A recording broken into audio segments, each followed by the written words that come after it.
Tol! Hey! Hey! Nandito na naman ulit tayo. Eto, bibigyan ko kayo ng update kasi mag 2 years na ako dito. Bibigyan ko kayo ng update kung ano ba yung mga nagbago sa akin. Parang wala naman physically, tumaba lang ako. Pero in terms of mindset, maraming bagay na nakatulong sa akin dito sa Australia upang mag-grow ako as an individual, as a husband, as a partner, as a career person. Maraming bagay ang nagbago sa aking way of living at the way I look at things, yung perspective ko sa aking pagharap sa buhay. Marami ditong nakatulong sa akin upang magbago at marami akong naging realization pagdating sa Australia. At unang-una na doon sa listahan natin kung paano natin i-handle yung sarili natin as an individual in being an independent person.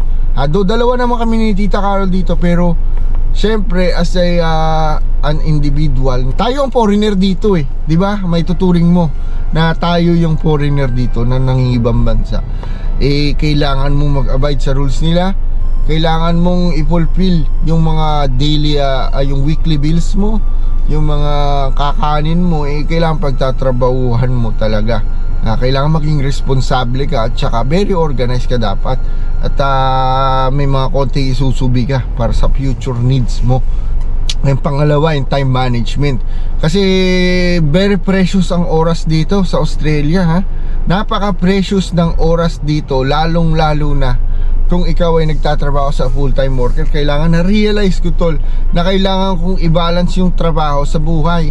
Hindi lang puro trabaho, kasi pag puro trabaho, may stress ka rin nun. Kailangan haluan mo rin ng konting saya. Kagaya nito, nung pamamasyal natin, di ba? Kailangan balance din yan. Siyempre, hindi mo naman masasabi kung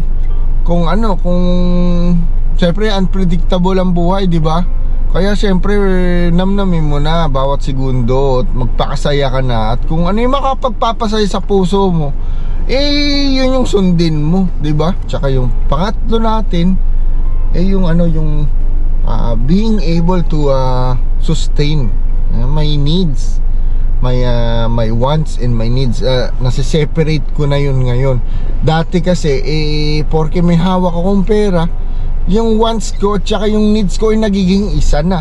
Hindi ko na nare-realize yun dahil masyadong impulsive bilang isang nung bata pa ako nag-abroad, starting 9 years old pa. I started going overseas at the age of 19 years old.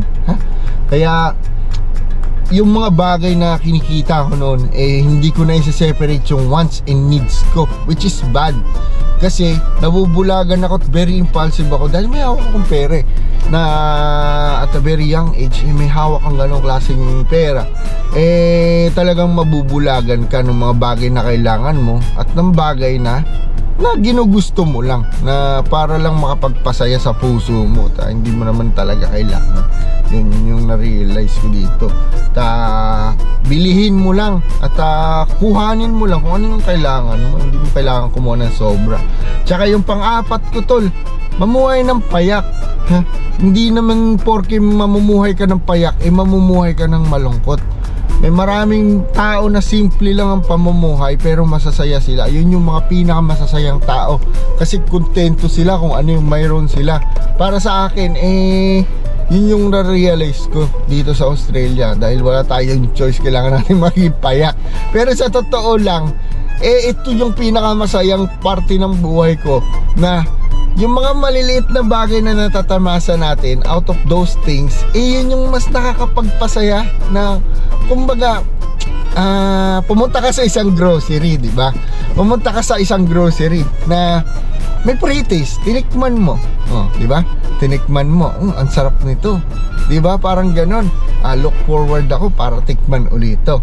Unlike na marami ka, sobra-sobra yung meron ka, pumunta ka sa grocery at yung kaparehas na pagkain na yun, binili mo dahil sobra-sobra yung meron ka at inuwi mo sa bahay. Di ba nakakaumay? Kumbaga parang ganun. The way I look at things is the same as that analogy, na kumbaga mas masarap ang buhay kapag patikim-tikim lamang.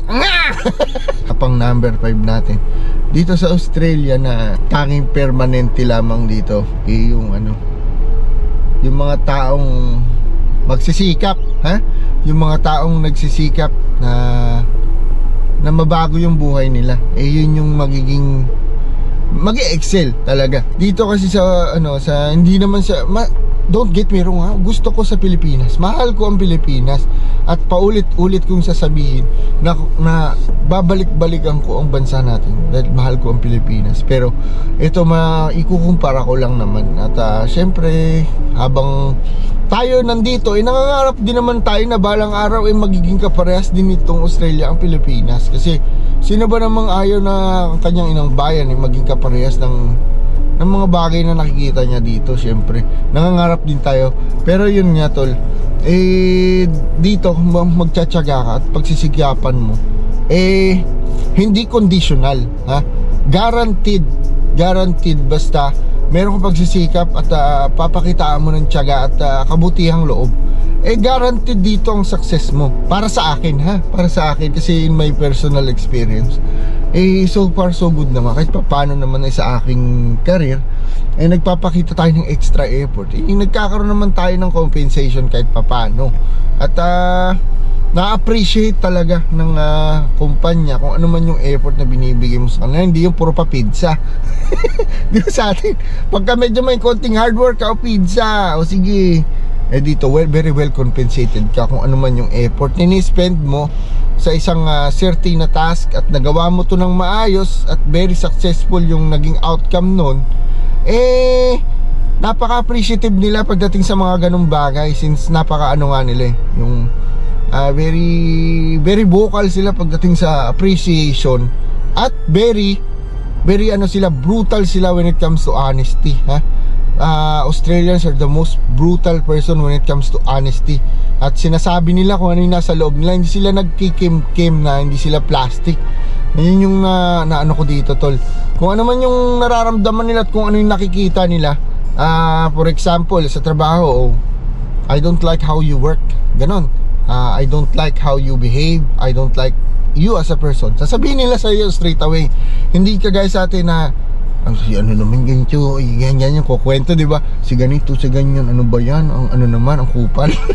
Di ba? May mga ganong klaseng kwento sa atin. Katwiran nga ng mga OC. Kung hindi mo sasabihin, paano niya malalaman at paano niya may improve yung sarili niya, which is napakaganda, di ba? Napakagandang habit ng isang tao na syempre may mentality ka sa, syempre partly may concern ka doon sa tao na mali yung ginagawa mo at kailangan ganito ang gawin mo, ganyan, ganito. Hindi naman dahil sa example ko sa inyo to dito may nakita ako na nagparada sa isang no parking zone, pero hindi siya aware. Alam ko hindi siya aware kasi magbababa siya ng stroller ng anak niya. May dumaan na babae, huminto, naglalakad. Sabi niya doon sa nagpark, baka hindi ka aware, dyan, no parking zone. Ayun. Tinuro niya yung nag-thank you yung sasakyan na nagpark doon, kasi hindi daw siya aware na ganun, kasi bago nga lang daw siya dito kasi dito walang exemption. Kahit hindi mo alam, kung wala kang kaalaman sa batas, di kasalanan mo yun. So yun ang nangyari. Ayun, ang hindi ko lang siguro nagugustuhan dito is yung sa sobrang fast pacing nga ng buhay nila rito, nalilimutan na nila yung value ng pamilya. Now, dumabot sila lahat sa very close ties sila pagdating sa pamilya. Siyempre yung mga elders nila, may mga facility dito na tinatawag tayo aged care facility, na kung saan sa sobrang busy nga ng buhay dito sa Australia, hindi na sila capable upang arugain kung sino man yung mga elders nila. So dinadala nila sa ganung klaseng facility. na aged care facility, which is hindi naman masyadong common sa atin, pero meron din naman yata. Pero dito kasi masyadong talamak yung ganun, na kapag ka medyo may edad ka na, ipapasok ka na ron. Dito sa atin kasi diba hanggang sa, ayun, na-realize ko yun, naalala ko si Lolo, o hanggang sa huling sandali niya, ikasama namin siya.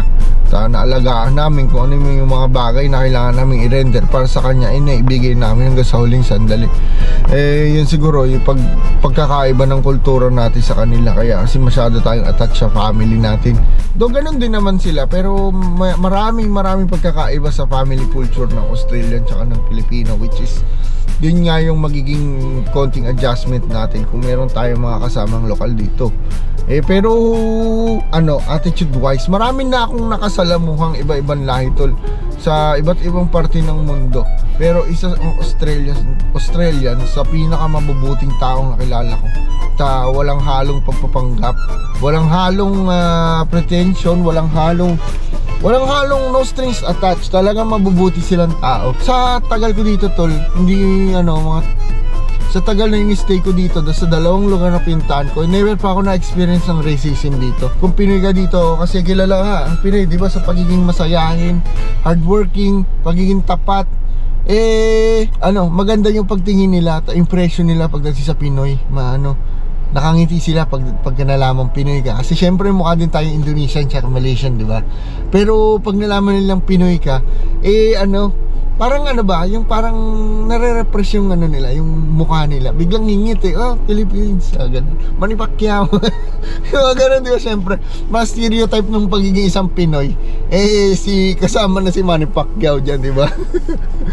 Yun, marami pa akong pwedeng i-discuss sa inyo, pero siguro i-discuss na lang natin sa part 2. Kasi yun nga, kung saan bansa ka man tol, nandoon, hindi mawawala talaga yung mga trials. Kahit saan bansa ka talaga, kahit saan ka pa, kahit sa Pilipinas, hindi mawawala yung mga trials. Kaya isipin mo na lang, hindi permanente ang ginagawa mo. Lahat ng paghihirap mo ay may katapusan. Lahat ng pagtsatsaga mo ay may resulta. Hindi palaging malungkot. Palagi mong iisipin na ang araw na to ay mas magiging mabuti ang kinabukasan. Tama ba yun? Basta ang kinabukasan ay mas magiging mabuti kaysa ngayong araw.